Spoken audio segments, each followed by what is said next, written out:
இப்போதும் எப்பொழுதுமாகாமே ஓய்நீத்திலே பாவனை மன்னியும் நம்பிக்கை காப்பாற்றும் எல்லா துன்பங்கள் விசேஷமாக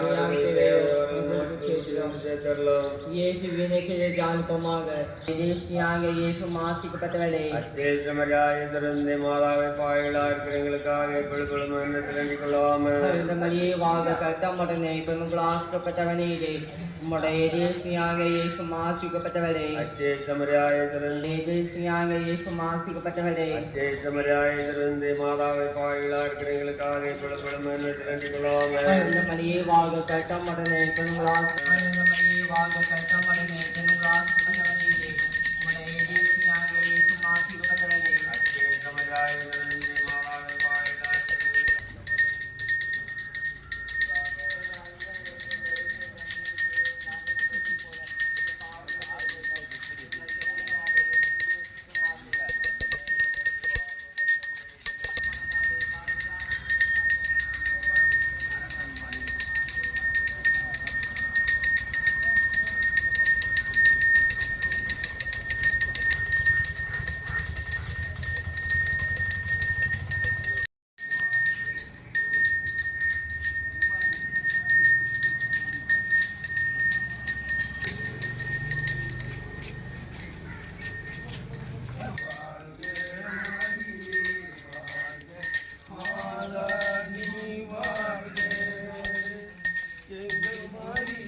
ஆகிய ஜேம்ஸ் ஜான்சி மேரி உடைய குடும்பத்தில் இறைவன் செய்த அனைத்து நன்மைகளுக்கு நன்றி மொழியாகவும், மேலும் இந்த திருப்பலியை சிறப்பிக்கக்கூடிய நம்முடைய ஊரில் உள்ள சூசேப்பர் ஆண்கள் சபையினருடைய கருத்துக்களுக்காகவும் குடும்ப தேவைகளுக்காகவும் ஒப்புக் கொடுக்கப்படுகிறது.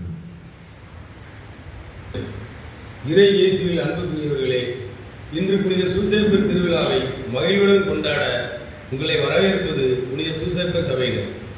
ஏழையாக பிறந்தாலும் ஏற்றுமிகு வாழ்வு வாழ்ந்தவர், துன்பத்தில் துவண்டாலும் தூய்மையான வாழ்வு வாழ்ந்தவர், கஷ்டங்களுக்கு மத்தியிலும் கண்ணிய வாழ்வு வாழ்ந்தவர். அவரே நமது சூசேப்பர். நாம் இன்று புனித சூசேப்பரின் திருவிழாவை கொண்டாடும் தருணத்தில் மனித அறிவுக்கு எட்டாத மறை உண்மையாம் மூவொரு கடவுள் என்ற பேருண்மையின் மகத்துவத்தை உணர நம் திரு அவை மூவொரு கடவுள் பெருவிழாவை கொண்டாட நம்மை அழைக்கின்றது.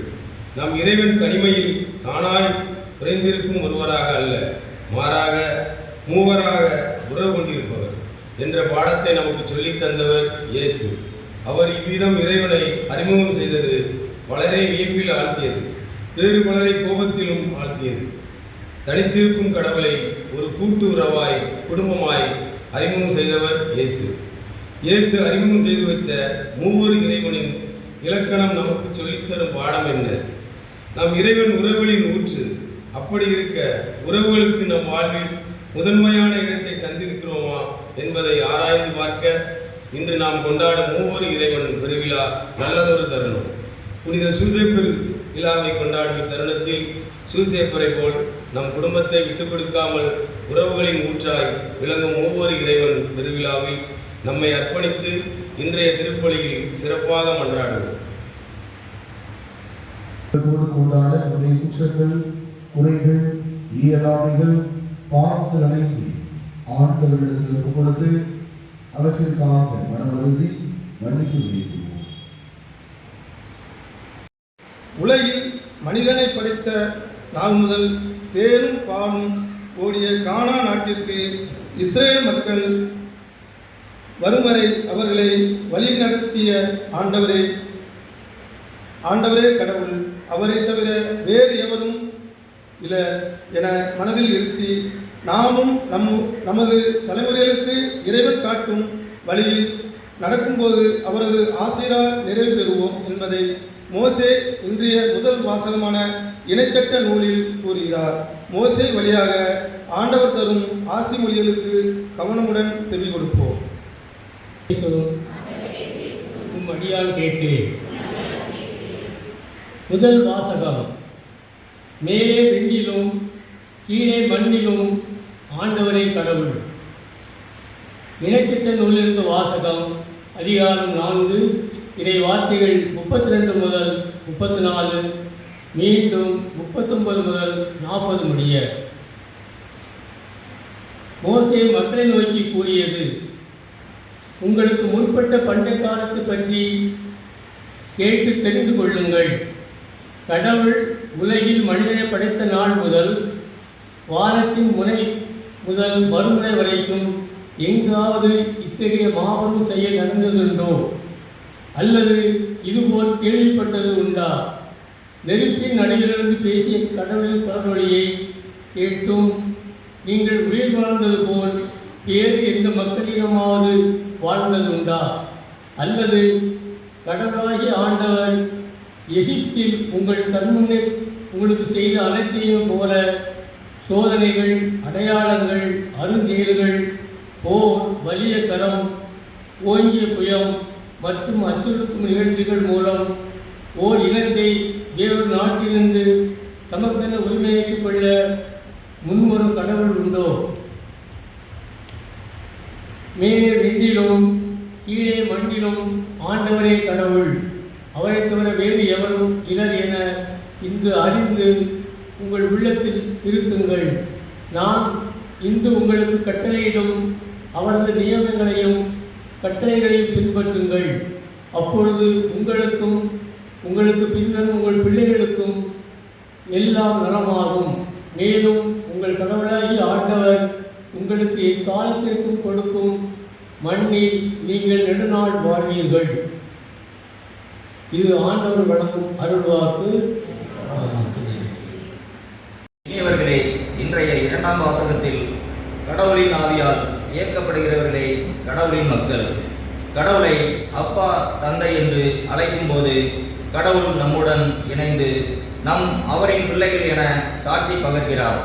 இவ்வாறு இயேசுவின் பங்காளிகளான நாம் அவரோடு துன்பத்தில் பங்கு பெறும்போது அவரோடு மாட்சியிலும் பங்கு பெறுவோம் என்பதை எடுத்துரைக்கும் திருத்தூதர் பவுலடியாரின் வார்த்தைகளை கவனமுடன் கேட்போம். வாசகம். ஆண்டவரே பேசும், அடியான் கேட்கிறேன். திருத்தூதர் பவுல் ரோமையருக்கு எழுதிய திருமுகத்திலிருந்து வாசகம். அதிகாரம் 8 திருவசனங்கள் 14 முதல் 17 முடிய. சகோதர சகோதரிகளே, கடவுளின் ஆவியால் இயக்கப்படுகிறவர்கள் கடவுளின் மக்கள். மீண்டும் அச்சத்திற்கு உள்ளாகும் மனப்பான்மையை நீங்கள் பெற்றுக்கொள்ளவில்லை, மாறாக கடவுளின் பிள்ளைகளுக்குரிய மனப்பான்மையை பெற்றுக்கொண்டீர்கள். ஆனால் நாம் அப்பா தந்தையே என அழைக்கிறோம். நாம் இவ்வாறு அழைக்கும் போது நம் உள்ளத்தோடு சேர்ந்து தூய ஆவியாரும் நாம் கடவுளின் பிள்ளைகள் என்பதற்கு சான்று பகர்கிறார். நாம் பிள்ளைகளாய் உரிமை பேறு உடையவர்களாய் இருக்கிறோம். ஆம், நாம் கடவுளிடமிருந்து உரிமை பேறு பெறுபவர்கள், கடவுளின் பங்காளிகள். அவருடைய துன்பங்களில் நாம் பங்கு பெற வேண்டும். அப்போதுதான் அவரோடு மாட்சியில் பங்கு பெறுவோம். ஆண்டவரின் அருள்வாக்கு. அன்பால் இணைந்திட அழைக்கும் மூவரு இறைவா, எங்கள் திருத்தந்தை,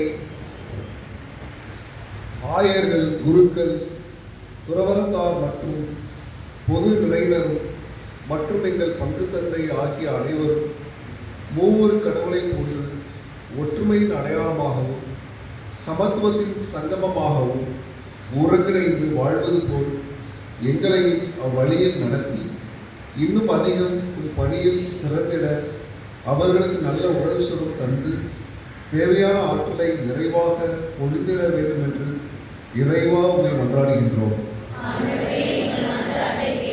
அருளிலும் அன்பிலும் நட்புறவிலும் ஒன்றிணைத்திருக்கும் எம் இறைவா, இன்று புனித சூசையப்பரின் திருவிழாவை கொண்டாடும் புனித சூசையப்பர் சபையினராகிய நாங்கள் எங்கள் குடும்பங்களில் இறை அருளின் துணையோடு இறை அனுபவத்தை பெற்றிட உம்மை போல் ஒன்றாய் ஒற்றுமையுடன் வாழவும், உண்மையான கிறிஸ்தவராக எப்போதும் கடவுளோடும் பிறரோடும் உறவோடு வாழ எங்களுக்கு தேவையான வரத்தை தந்தருள வேண்டும் என்று இறைவா உம்மை மன்றாடுகிறோம். கடலே எம் இறைவா, நாட்டையாளும் தலைவர்கள் அவரது இடத்தை பற்றி கொள்ளாமலும் சுயநலத்தை நிலைநாட்டிக் கொள்ளாமலும் மக்களின் தேவைகளை உணர்ந்து பணி செய்யும் உத்வேகத்தை எம் நாட்டு தலைவர்களுக்கு வழங்கிடும் வர வேண்டி இறைவா உம்மை மன்றாடுகிறோம்.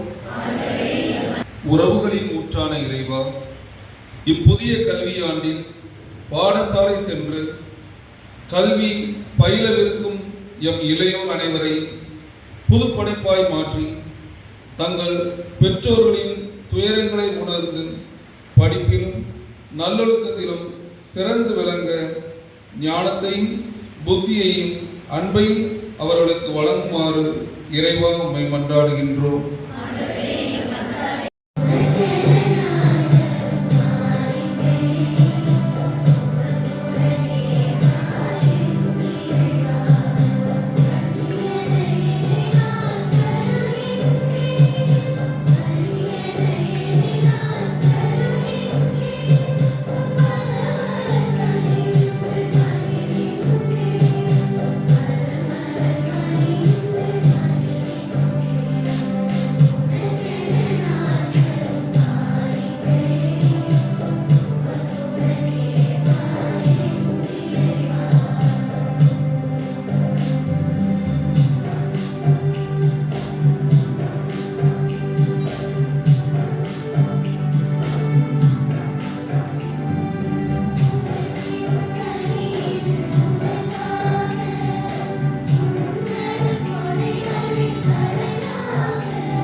செயல்களிலும் வளர நல்ல மனம் வேண்டுமென்றும் மற்றும் அவர்களை அடிமைப்படுத்தும் போதைப் பொருட்கள், குடி, புகை, சூதாட்டம், பணவெறி போன்ற தீய பழக்க வழக்கங்களுக்கு அடிமையாகாமல் அவர்களை காத்து வழிநடத்த இறைவா உம்மை மன்றாடுகின்றோம்.